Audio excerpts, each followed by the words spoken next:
มาแห้งกับเบอร์เขาได้แห้งเลย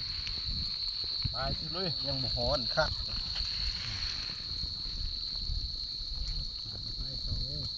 หายท้องครับต้มยำปลาเกาะเนาะเจ้าของเมนูเนาะผักกัดสุดยอด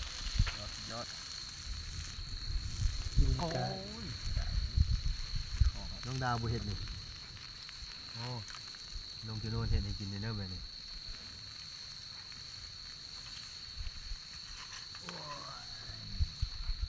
มาเด้อพี่น้องฝนมาเป็นแบบนี้ต้มยำปลาเกาะบนตั้งด้วยจอก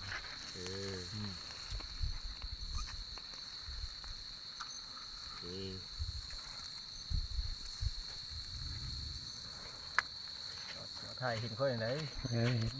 สำคัญได้เลย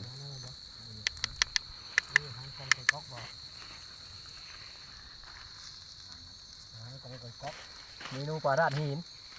แล้วกระปูเจ้าที่ละ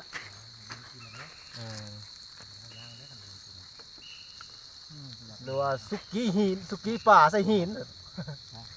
ปลาดาดหินพี่น้องเอามันเฮ็ดอะไรนี่แป๊บเลย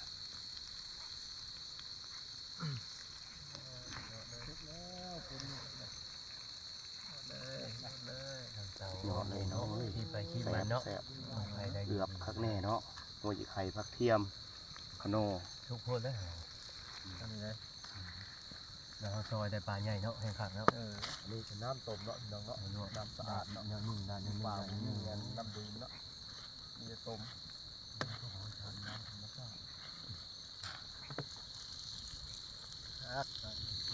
บ่แห้งบ่ทันไปบ่ทันแห้งเนาะตัวห้อนบ่ทันถึง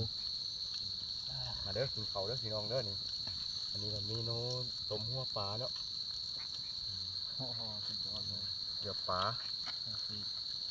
ดัดมันบ่ทันไปทานเสียบพี่น้องเอ้ยบ่ทันได้ไปเสียบหลายกำลังได้ที่ใจเย็น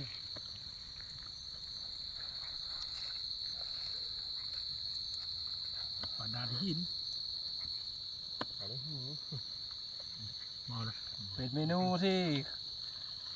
ขึ้นค้นออกมาจากธรรมชาติอลังการผมจะพูดมันดาวเนาะคักเลยปลาจะพูดมันบ่ด้วยทีมเร็วทีมันนี่2 นาทีเลยเอาหวานเนาะเฮ้ยแซ่บเลยเด้ตกเลยยินเหล้าอย่างอีกหัวพักบัว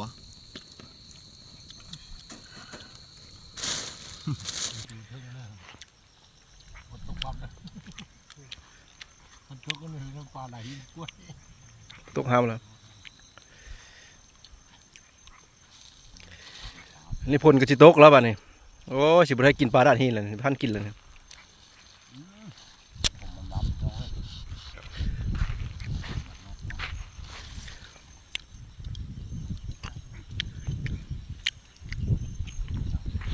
โอ้บรรยากาศให้เลย